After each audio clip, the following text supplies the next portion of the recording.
Hello, everyone. Uh, Glad you're all here. Ready for our second installment of the Ask Me Anything Analytics Without Boundaries. I'm super excited for it. Yeah. Hey guys, it's really great to be here again. I apologize that you cannot see my face today, but maybe we'll try again next time. But this is going Yeah, to be really fun because this is actually one of my favorite pieces of the new platform that we're launching. yeah, this is gonna be a super cool session. So, if you saw Andy Grabner last week, he went through kind of what we're going through today, all about analytics, getting answers out of the Dynatrace platform, the notebooks, the dashboards, how you interact with all of that data. So it's going to be an awesome session. Um, so throughout this session, right, we just want to make sure that it's super helpful for you. So if you have any questions, if you have, I could use this in my environment this way, like please bring those questions, bring those comments. We want to keep this as interactive as possible. Otherwise, I'm just monologuing, right? So we really want to keep this as interactive as possible. So yeah, so we'll jump into it. So first things first, of the observability clinic series, we already did a day without boundaries, kind of a guide to everything that was announced at our Perform conference.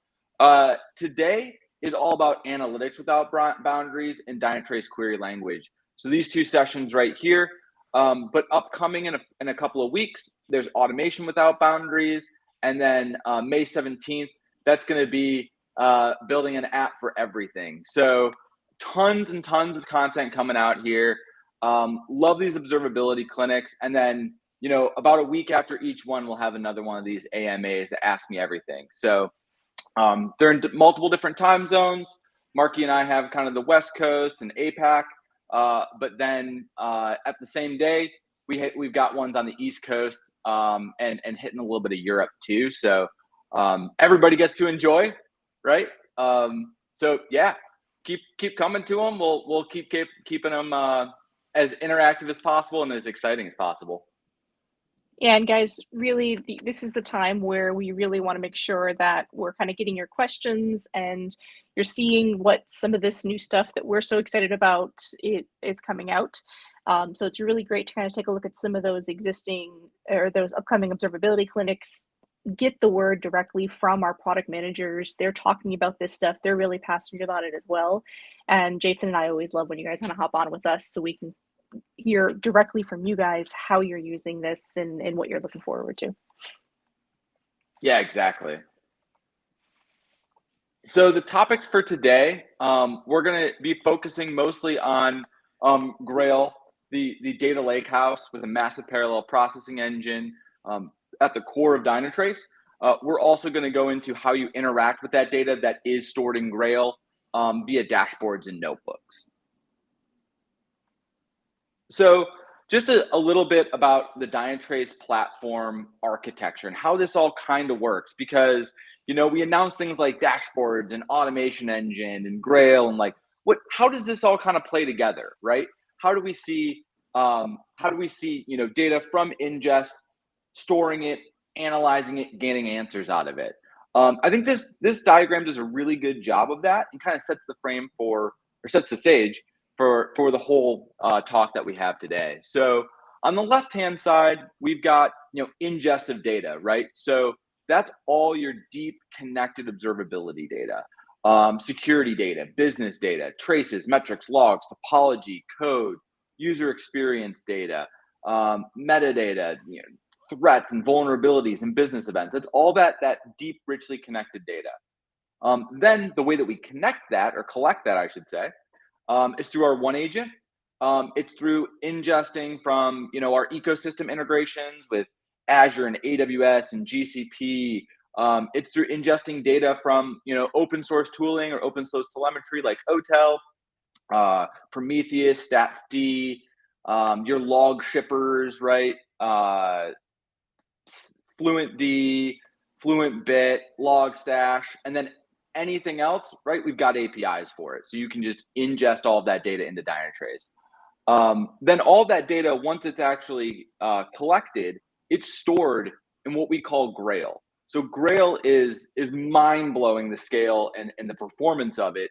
What it is, it's a data lakehouse for all your observability in business data and security data within Dynatrace. And to get answers out of that, we put a massive parallel processing engine in there. You can get answers super quick. We do that with our AI engine, Davis, and then our Smartscape, our full topology map. And then through that, we can access that data in a couple different ways, right? We can do Dynatrace query language queries. We're going to do a lot of those today. We've got the automation engine to be able to do workflow automations and evaluations on our releases. We've got an app engine. We can build full applications on the Dynatrace platform, and it's really for all your observability, security, and automation use cases. So really, the sky's the limit with Dynatrace nowadays. Based on that power by Grail and the context of our AI engine and our Smartscape. I know I kind of ranted over the whole thing a lot, Markie. Anything you wanted to add in there? No, I think it's just really important to understand that, from a Dynatrace perspective, this is really what we're looking at. So we've been talking a lot about Grail, you're seeing it everywhere. And now you can really see here that it is becoming a core part of the platform, right alongside Davis, right alongside things like our Smartscape details and the automatic detection and dependency map that we're pulling in. Those are really core pieces so that we can do everything that Jason just mentioned, so that we can pull in that data from those different sources, and so that we can actually bring you the ability to do things like build your own custom applications, do your own custom analytics with this data. And I do think it's also really important that Davis and Smartscape are still also right there at the core. Nothing is actually changing, right, from that core functionality. We're still doing root cause analysis, automatic problem detection. All of those things are still there and at the heart. But now you actually have some flexibility. And that's kind of one of the things we're going to talk about today, is how you can take advantage of things like custom analytics and how to be able to go through and do that. Yeah, and we just actually got a question from the chat that I think is actually super important. So Kyle asked, how does Grail handle data differently than something like Snowflake? Markie, you want to take that one? Yeah, I mean, it's really important to think about, because we actually did look at a lot of different solutions in the market when we were going through and determining, how do we actually expand Dynatrace and how do we bring this type of functionality to our customers and to ourselves. And one of the things that we really found is, as we're going through all of those different iterations, nothing really fit the data that we were pulling in. This type of information, this type of observability metrics and details and logs and all of these individual pieces that are being pulled in, it's a very specific subset of data. And every time we went out and we were looking at different solutions, we were always trying to kind of shoehorn things together. With Grail, one of the things that we're actually doing is we kind of broke the mold with a lot of this, and we reinvented the data lakehouse kind of scenario in order to build this purpose build this for this type of observability data. And we're getting rid of things like indexing, we're getting rid of things like the need to build out and determine your schemas. All of that is right out the window, because we needed to be able to be flexible with this type of information as well, because we're in technology. What we're doing today, right, with host and virtual machines is not going to be what we're doing tomorrow. Right, we've already seen that over the last 5-6 years, where everything is going to containers, but that container technology is changing, and the serverless technologies are changing. So we need to be as flexible as possible. And this Grail data lakehouse and database was really built for that purpose, to be as flexible as possible and to handle this type of data. Yeah, and that last statement that you said, to handle this type of data, I think that's one of the most important pieces, right? Because we want to deliver answers, we want to deliver automation, intelligence on all of that data, and just kind of dumping everything in some sort of data lake and trying to get answers out of that. That's really, really difficult, right? But if you've got all that data in a way where it's purpose built for observability and security and business use cases, right? If it knows how all of the data is connected, if it knows the dependencies between that, getting answers out of that is much easier and much more scalable. So yeah, so it's really purpose built for that. And some of like in, thinking about, and we'll talk about logs a lot today. Kind of traditionally, it's very, very difficult to manage all of that log data. And we've really kind of cracked the code on, in terms of efficiency, kind of like a cold storage, but the speed and the performance of like a hot storage. So it's kind of the best of both worlds on that. Oh, absolutely. From a cost perspective and from an overall functionality perspective, right? It just kind of blows it out of the water. And you're absolutely right. You mentioned, being able to kind of see everything and how it ties to the other systems. That's been the whole mantra for Dynatrace for years is, being able to see things in context. You're not just looking at logs independently. You're not just looking at things like CPU and resources independently. You're looking at all of these things as they affect everything else in your system. So you need to be able to have something like a storage mechanism, in this case, Grail, that can handle that type of data and understand those connections. Yeah, absolutely.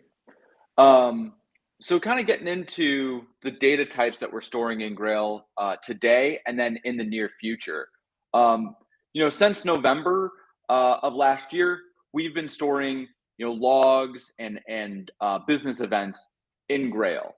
So Grail's not something that's brand new. We've been working on it actually for more than 4 years. And then we dropped it. We released it in November, and then now we're bringing the rest of the Dynatrace platform onto it.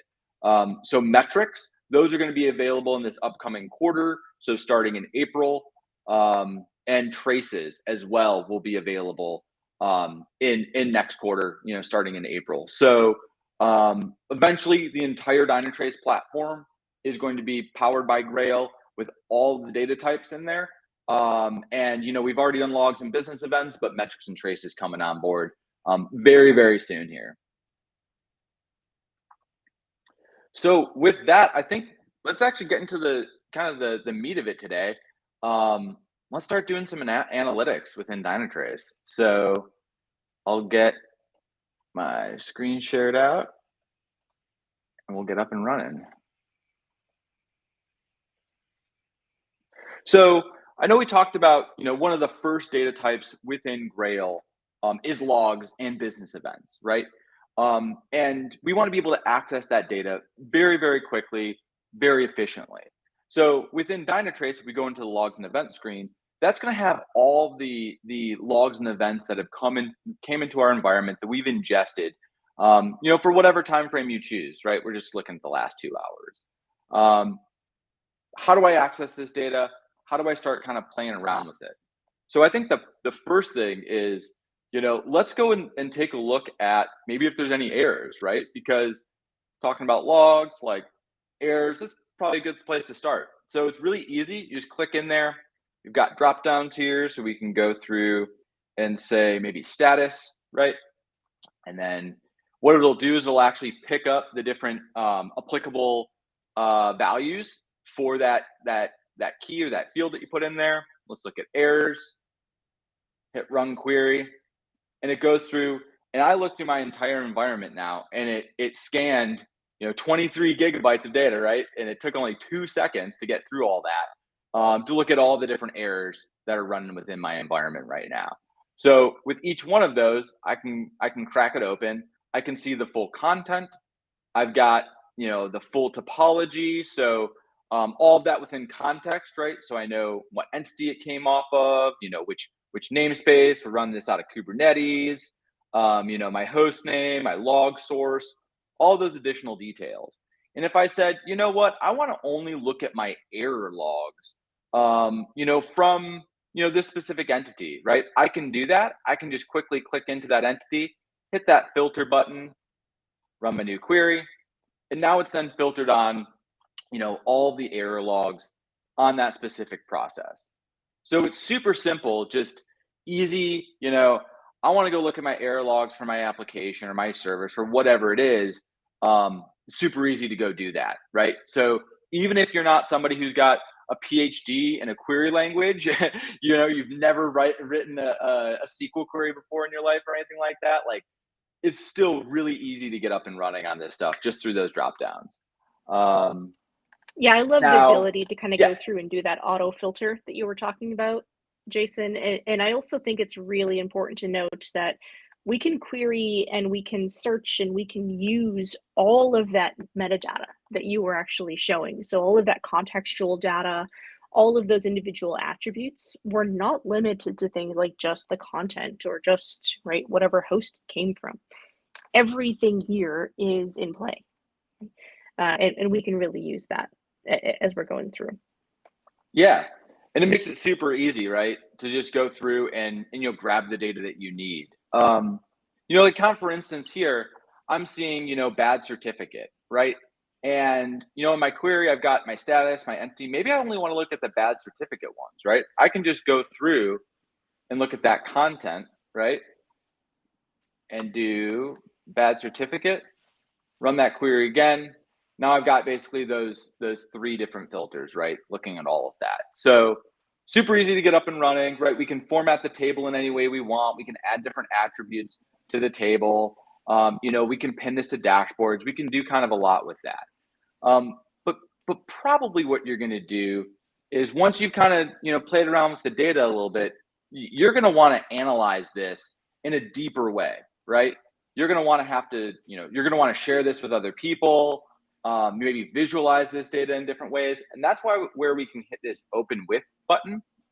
And then this shows us where we can bring this into the Dynatrace platform, right? We can go and open in that logs and events screen. That's where we're at. We can open it with a dashboard, or we can jump into a new notebook and start analyzing the data that way. And so here, I'm going to throw this into, I'll throw in this to get started with notebook. Hit that add there.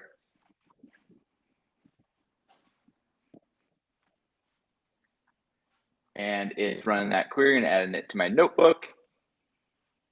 And now I've got that query that I was working with in that, logs and events screen in my notebook. So I know I just jumped from, one view to the other within Dynatrace really quickly. I think it's kind of important to explain, what a notebook is and how that's different from just getting into like the logs and events screen. Markie, you want to take that one? Yeah, absolutely. One of the really nice things about the notebooks here, and one of the first questions that I always get asked every time I'm showing someone that log viewer screen is, what happens if I want to save the query, right? Notebooks are your friend here, because one of the things that's really awesome is notebooks can be that interactive view. It can be a place to do things like save the queries, not only the queries, but also the data or the results of a query itself. A lot of times we're going through and we're actually grabbing pieces of information. Maybe it's in the middle of a triage, maybe we're pulling some business level reports, whatever it happens to be. And we don't necessarily want to go back in and re-grab that data every single time, right? That data is still there, it's still in Grail, but why do we want to go through and re-grab it? And the nice thing about the notebook itself is it gives me a place to store that query. It gives me a place to store the results of that query if I'd like to do so. And it also gives me a way to be able to combine these queries together. So it's not just pulling up just a single query or a single search from something like the log viewer, which is great for ad hoc and on the fly. But now I can actually continue that process, and I can go in and I can pull up multiple queries all at once, and I can interact with those and really build out some dynamic reports. Yeah, and that kind of that dynamic reports and that collaboration is how I've been using a lot of notebooks lately. We'll dig into some of these today about problem analytics and my add to cart report, but because the notebook is stored or the data is stored within the notebook itself, it makes it super easy to collaborate on things and to share that information with other people without having to share links or copy and paste a query or rerun the query and all that stuff. So yeah, it makes it a lot more collaborative. It's pretty cool. So I'll dig through some of these queries. I'll dig through a couple queries, show you a little bit how the DQL works, and how to add data into a notebook. So what you can do here is there's this little plus icon, right? And I could go through and I could query Grail, right? I could fetch logs or biz events or metrics. I could add code, right? So I could actually add code to the notebook itself, maybe to, grab data from another API and visualize it, maybe to do some custom analytics, on that data. I can add text, right? So I can do markdown, say, hey, Jason, you should really check this out. But a good place to start is probably those snippets, because that's going to give you kind of those base queries that help you interact with that data and get you up and running pretty quickly. So I'm going to look at logs. Maybe I'm going to look at, fetching my recent logs. And I want to filter just on my, warning or error. So it's got some stuff in that filter. I'll just remove it so it goes to warning or error, because those are the most important ones. And I'll hit run there. Super quick, it comes back and it's showing me all of my warning logs and all of my error logs. And then it's got the different fields here. Timestamp, log level, content, host name. So I've got all the relevant data right at my fingertips, and I can add in additional details here, right? So if I wanted to go and say add maybe log.source, that's something that might be helpful, right? And now I go over there and I've got my log source. It shows me these are standard error logs that I'm looking at here, but any of those paths that are coming from, I could add in, really any field that I want. I could even go in and maybe I'm going to look at process, right? What process technology is this running off of? And it does that. There's quick little drop downs. This was running off of Go. So it's easy to grab that data. Now, a little bit about how queries are structured, because it'll kind of help you as you're analyzing all of this data. So the first thing you're going to do at the top is a fetch, right? That's going to grab some data. You can also do something like a describe. You could describe logs. You could describe events. And it's going to describe whatever that data type is. Here I'm just doing a fetch logs, and then I can go through and set a time frame that I'm looking at. So here I'm looking from now to the last 5 minutes. If I wanted to open this up, I could just remove that, and I could look at the time frame up in this selector as well. So I could look at the last 30 minutes or 2 hours, really wherever you want to look at that, the time frame for that data. Then usually what you're going to do as the next step is filter the data in some way, because just having all of the logs across my hundreds of applications and all my infrastructure and all that stuff for the last 30 minutes, not a whole lot of value to that, right? But to filter it down to say, here's the things I really care about, right? I care about warning logs. I care about error logs. Maybe it's my specific application, right? That's what I care about. So I'm going to filter it that. Then the next step is, what data do I want to visualize, right? Because a log, it's got a lot of stuff in it. Like if I go back here and run maybe just a query to look at all of the stuff in logs, not just those fields, you see everything from content to timestamp to config IDs, log levels. It goes on and on and on. We can actually visualize this in a couple different ways. I maybe look at this from a record list, right?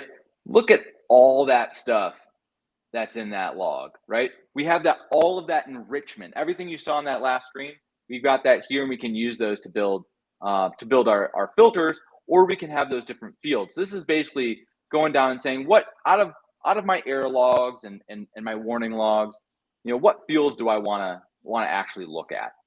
And then I can sort those. I can say, I want to look at a timestamp, right, in descending. So I look at my most recent stuff. I can hit limits to say, I only want to look at the last, most recent 10 logs. So you can do all of that. You can also summarize, which is actually pretty helpful as well. So I could change this out and do maybe a summarize and count those, by maybe log level, right?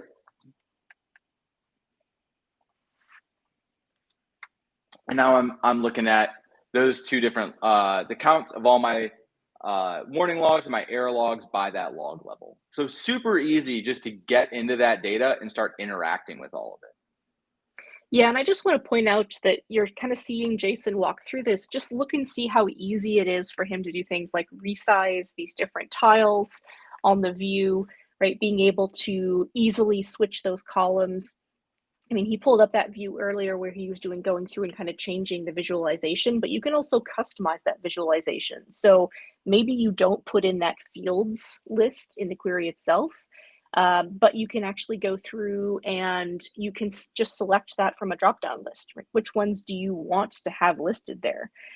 So there's all different kinds of options that you have here. Here you can see with the chart, we can go through, we can change the color scheme, we can label things. So you have this flexibility and it's all here at your fingertips. And you can just see how easily it is that Jason's actually walking through these different options. Everything is built to be ready and on the fly. So again, you don't have to be an expert in the query language. You don't have to, right, be able to kind of go through it and pull those in. Now, the query language itself, right, once you use this a few times, really is pretty simple. And I was actually pretty worried myself when I first saw this because I was like, wait, we're building another query language? Like, aren't there enough out there?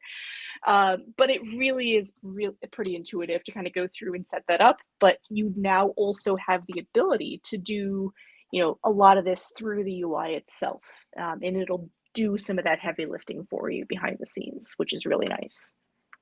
And you can just see how Yeah. flexible it is. I mean, compared to the old UI versus these, for those people who have used Dynatrace for a while, you understand this is a pretty significant shift. Yeah, and I was a little bit concerned as well when I started using, the query language. Like, I've got to learn something new, right? And honestly, once you dig into it, once you think about one or two use cases, like, let me look at my warning logs or my error logs, let me count this stuff. Like, it's really easy to use. And we've got a lot of, drop downs. So you start typing something, you've got drop downs, you've got autofills. Anywhere you're looking, we also have support for you too. So if I just look at this tile, I got my ... where I can, delete or copy queries, stuff like that. I've also got a little info button for the Dynatrace query language documentation.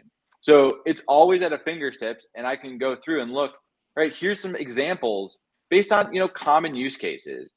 Looking at, tracking user changes with audit logs, or looking at HTTP status codes and error counts. Like, those queries aren't so daunting, and you've got just those examples kind of ready for you to use. So really easy to get up and running with it, and it's all readable, right? Simple fetch, filter, summarize. Really easy to get up and running on it. Now, if I go down a little bit deeper, I've done a similar query down here where I'm going by, counting by log level. I can see all those different, log levels: none, info, error, debug. I can chart stuff out over time, right? So, I've got some pesky error logs. Let me look at those over time to see, are they getting worse? Are they getting better? And I can do that pretty simply here. In this query, I've just got count and then by that timestamp. But what you can actually do as well is this is interactive. So for instance, if I wanted to look at, my cloud application, I can just go in and click on it. And that table, it's got, I can hide a column, I can sort by ascending or descending, I can summarize, right? What's cool about this is I hit that summarize and see how it updated that query.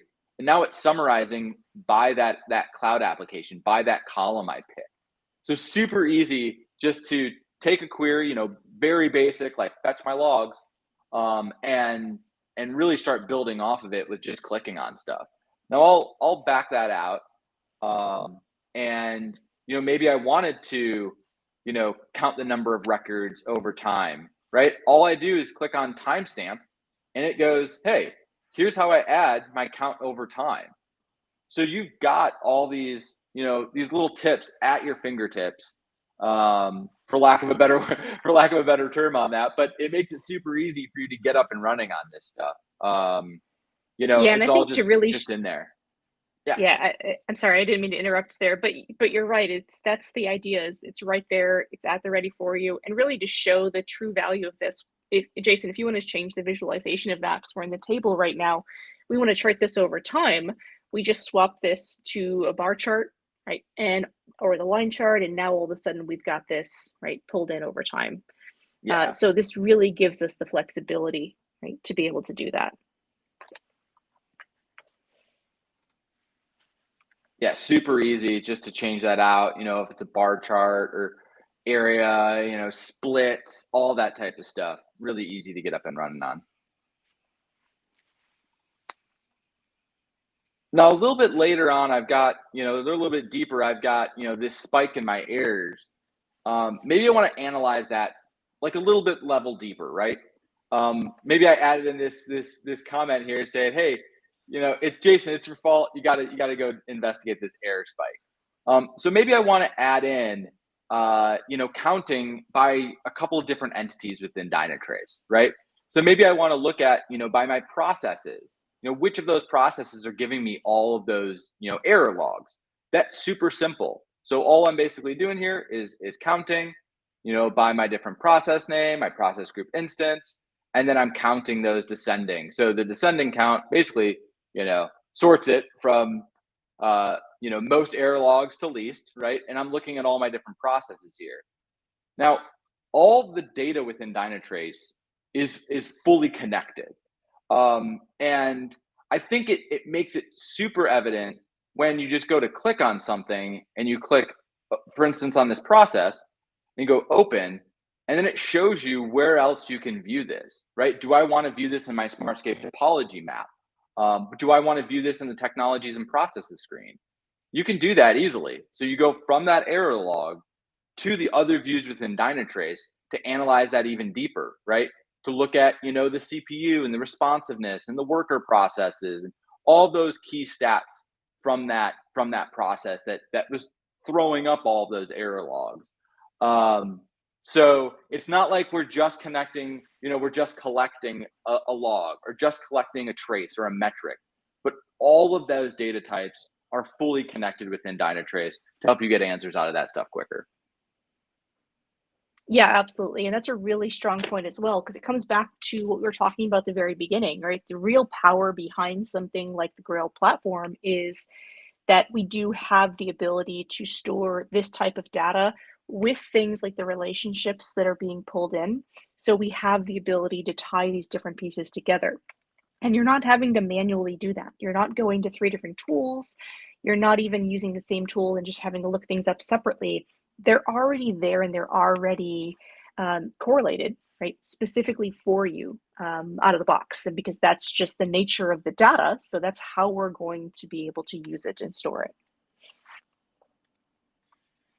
Yeah, and really, there's so many use cases for all of this. So, you guys can drop in the chat maybe some of the use cases you use for notebooks, maybe some of the analytics that you'd want to see out of it. We'll see if we've got some examples for it on the fly. If not, I can also run through some other examples too.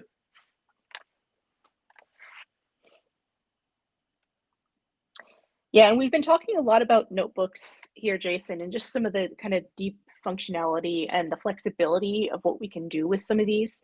But I do think it's important to note that this is not just dependent on things like internal Dynatrace data, right? We can do more than just do DQL and querying Dynatrace database, right, from these views.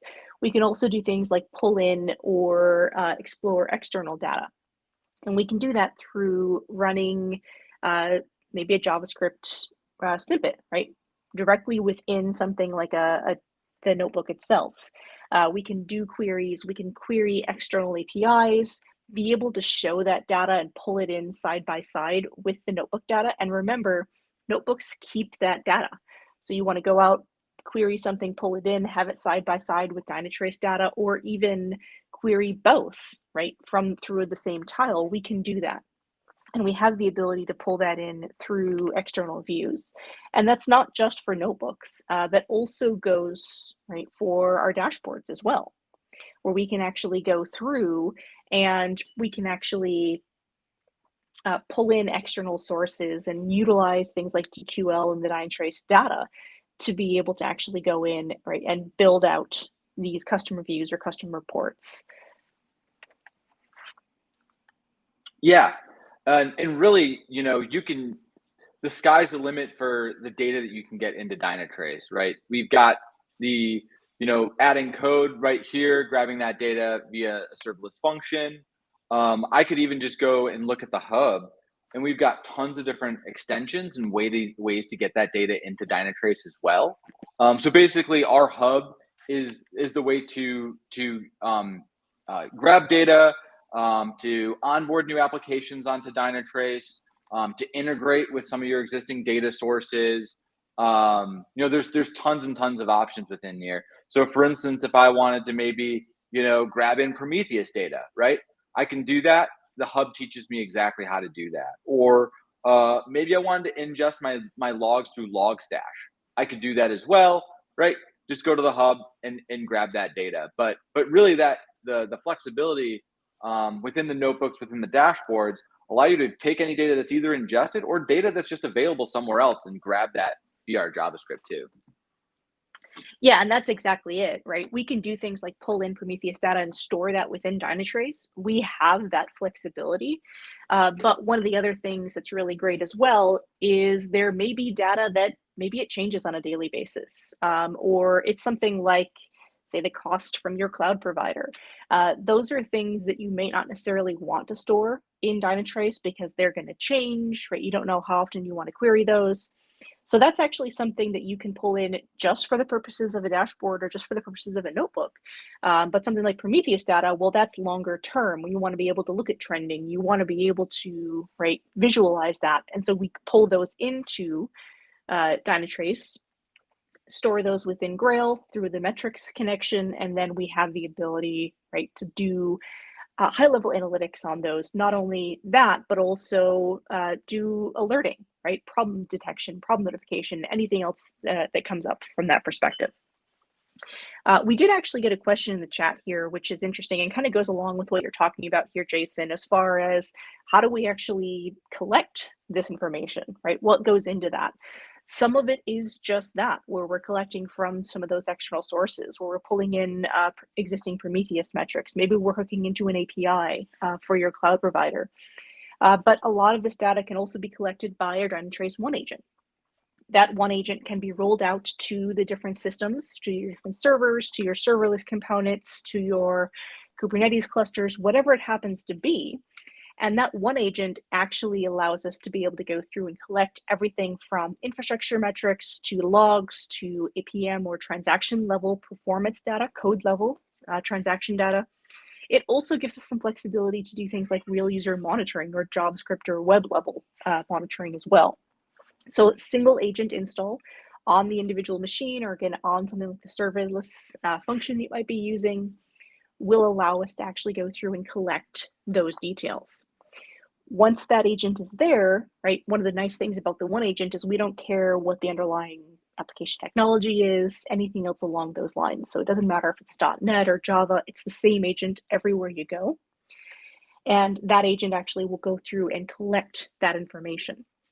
Now, we're not limited to just things like us going out and querying. You can also send us information into our API. So maybe your logs are not written to disk, maybe you're streaming them out.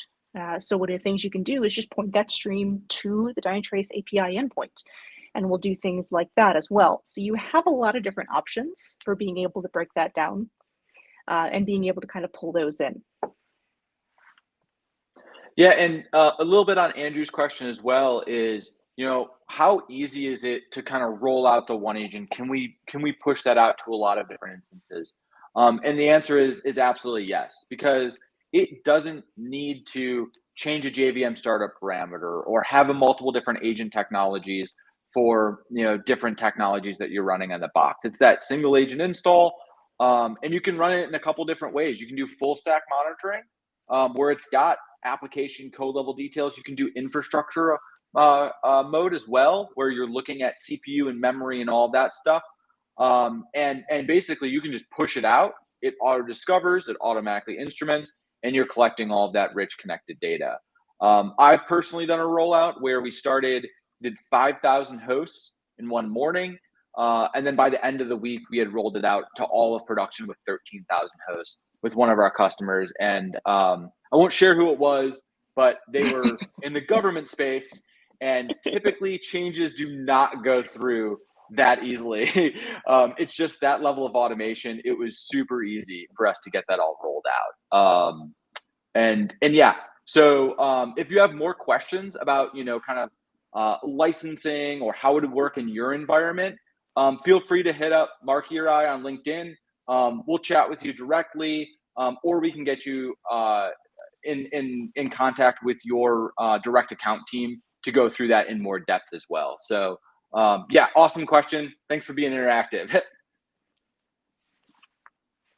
Yeah, thanks, Andrew. Jason, I know we've been talking a lot about notebooks. It might be good if we take a look at some of the dashboards a little bit as well, and just kind of walk through different scenarios. So one of the things that you'll actually find is some of the functionality between notebooks and dashboards is very, very similar. And that's by design, because we don't want you guys to, again, have to relearn how to do, right, a lot of this functionality. But the nice thing about kind of having that differentiation there is notebooks can be a little bit more ad hoc. We can actually go through and we can do things like on-the-fly collaboration. We can run those queries. We can store that data. We can keep that information. Whereas something like a notebook maybe is a little bit more of a polished view. This is something that we're going to send up to maybe C-levels for a report. We're going to throw it up onto a wall screen. It's just a little bit more streamlined, is the idea behind it. But you'll find a lot of the functionality, a lot of the flexibility here is very, very similar to something like a notebook. So if you actually go through and edit any of those tiles, you'll actually see that there is a query behind that.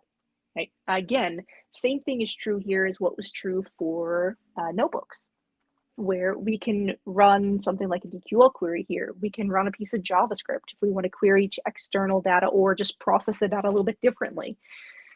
We have the ability to go through and do all of those different pieces. But one of my favorite features about the dashboard itself is actually right up there on the very top of the screen. So you'll actually see there's a little funnel symbol, and there's a few different filters across the top of the screen. This is huge because what this actually allows me to do is build a dynamic dashboard, right? A dynamic view, something that can be used by multiple different people for different use cases. And they don't have to go through and rebuild a query. They don't have to go through and try and rebuild or figure out that query on the fly, whatever it happens to be, or edit every single tile throughout the dashboard. What this actually gives me the option to do is I can actually define for my dashboards what type of filtering I want to do. And you'll see here there's several different filters that have already been defined for this particular dashboard. In this case, that one was actually running a DQL query, so it's pulling in dynamic data directly from Dynatrace. So we can actually go through, pull in those individual fields. You can see all of the different options that populate, so you can preview this, make sure you're grabbing the right type of data before you turn it on.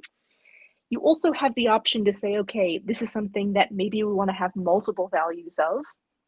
So we want to let people pick multiple hosts or multiple applications, or maybe we want them to pick just one. So we have the ability to kind of break that down as well. And this doesn't have to, I'm going to repeat myself again, but it's really, really important. This doesn't have to come from DQL. This doesn't have to come from the query language itself, right? We can actually pull this in. Maybe you just have a raw set of data and you want to be able to filter on it. Maybe it's not something that you have imported to Dynatrace yet, or it's something that you just want to be able to update on the fly. You can do that. You can also query this information from an external source, just like you could populate a tile with this. You can populate the filters on your dashboard with external sources as well. And this just becomes really, really powerful. And these filters, we actually refer to these as variables, because what this actually means is once we go through and add a new variable here, now when we go through and we build out those queries on those individual tiles, we can use those variables as parameters for that. So we can actually dynamically change the queries of these dashboards on the fly. And again, the end user, the person who's coming in and using this on a daily basis, never has to look at the underlying code. They never have to look at the underlying query. They can simply go through and say, this is the field I care about. And they can go through and they can pull that out. And that for me is something that just makes the dashboards so much more powerful, because now I don't have to go through and build a separate dashboard for every single application team. Right? I can still dynamically save this dashboard off. It's just JSON behind the screen. I can extract this, I can import it back in, I can replicate it for different teams. But this also really gives me the flexibility to have kind of multi-purpose dashboards and multi-use dashboards. So different team members can use this for different things. Yeah, and I've actually been using these for a couple customers.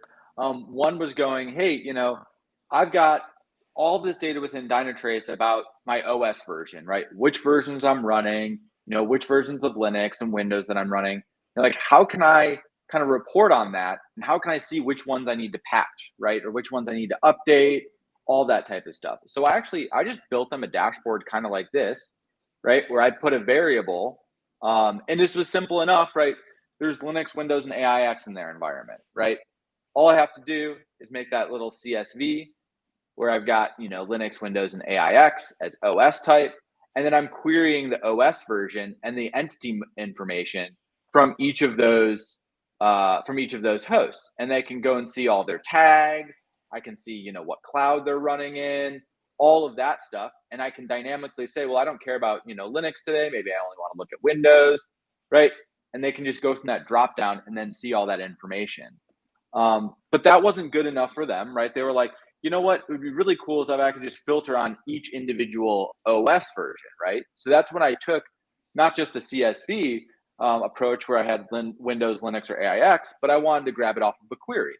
And so what I did here is just that.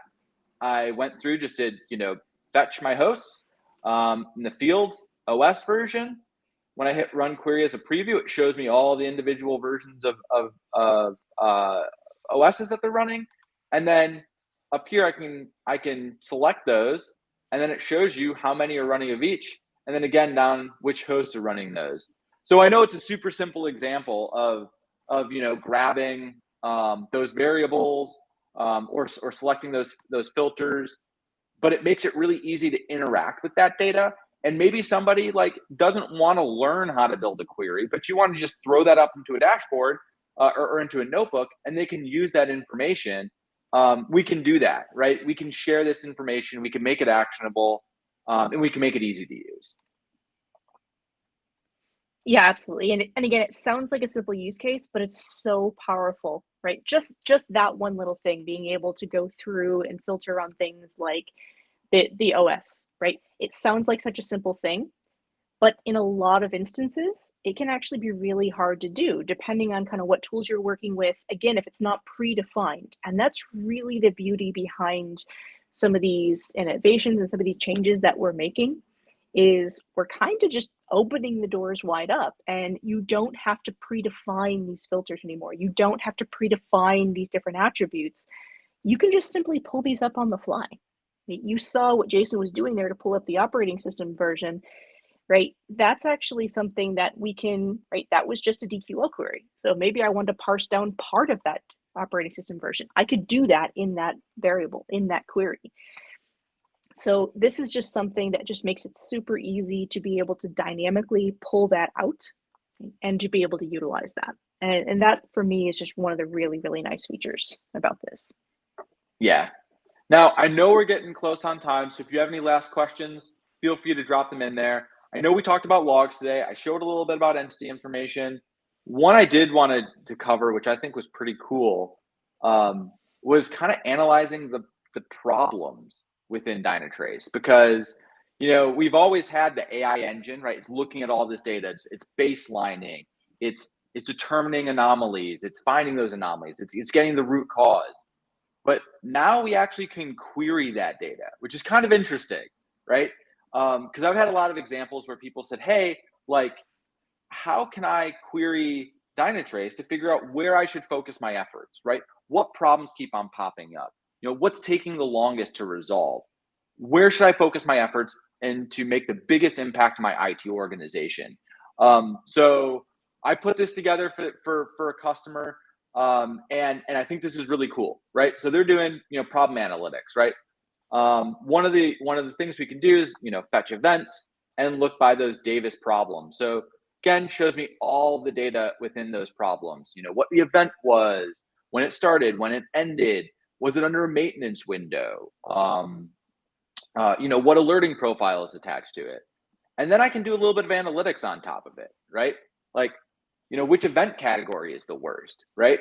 And by far, performance events are the worst. Kind of they're happening the most frequently in our environment. So we could do availability errors, resource contention, stuff like that. Performance errors are absolutely the worst, right?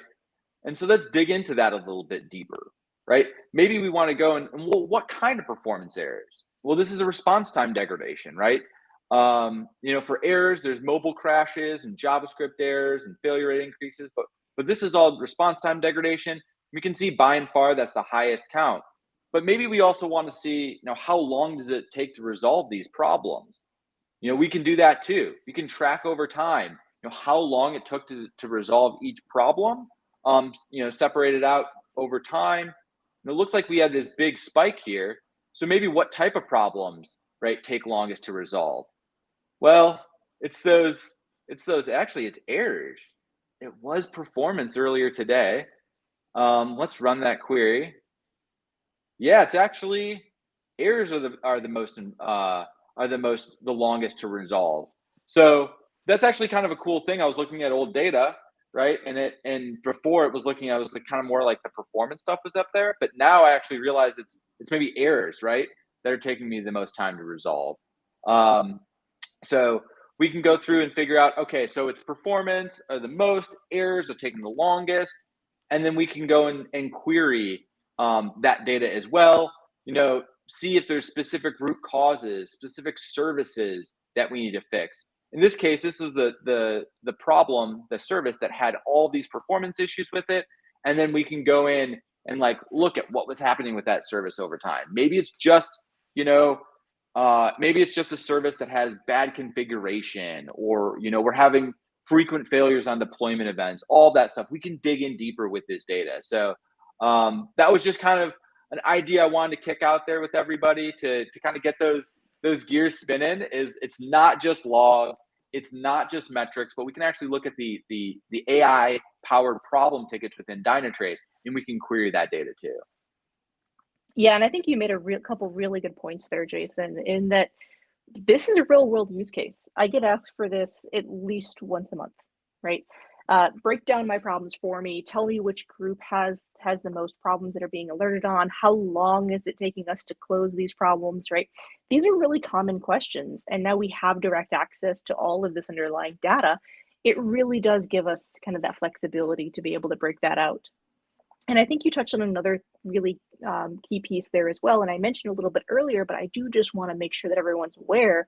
You were looking at historical data because the last time you opened that notebook and used it, it still loaded that previous query. But then when you went through and loaded it again, that was the live data. And I think it's really important to note that for things like notebooks, they will store that information. It is going to keep that original query, that original results. Whereas something like a dashboard that we were taking a look at, again, a little bit more polished view, we've got kind of the dynamic filters, that's based on live data. So that's not going to store the results like a notebook would. So just again, different use cases, very similar functionality, very similar to be able to use both, but you can use those for different purposes, right? To be able to kind of go through and break that down. And that's just something that's really important to point out as well. Yeah, it's all about unlocking the data within Dynatrace and getting those answers in the format that makes most sense for your use case. So absolutely, both dashboards and notebooks are awesome, but yeah, the different use cases for each one of those. We are coming up on time here. Thanks for everybody for joining in. Really appreciate everyone, all their questions, all the interactions. Make sure to check out our Perform 2023 recaps, right? We've got you can review all the breakouts that happened, all the main stages when we announced all these features. And then we also have Andy Grabner's next observability clinic on April 13th. That's going to focus more on automation without boundaries. So we talked about analytics today. That's going to be all focused on automation. And then we'll have another AMA about a week after his next observability clinic. So that's our next big one, right? April 13th, automation without boundaries. Andrew Grabner's running that one. So again, thanks everybody for joining. Markie, thanks for hanging in there despite the technical issues. Had a great time hanging out with you. Yeah, absolutely. I always have such a blast on these sessions. Thank you very much, everyone, for hopping in with your questions. And again, the interactions. We're really excited to get this in your hands as well. So I'm actually really looking forward to that. And hopefully that's going to be really, really soon. So we'll definitely kind of keep you guys updated on that. And again, take a look at those other sessions that are out there. You can get more ideas as far as what you can do with this and how you can utilize it. And we're really looking forward to it as well. Thanks, everyone. Yep. Thanks, everyone.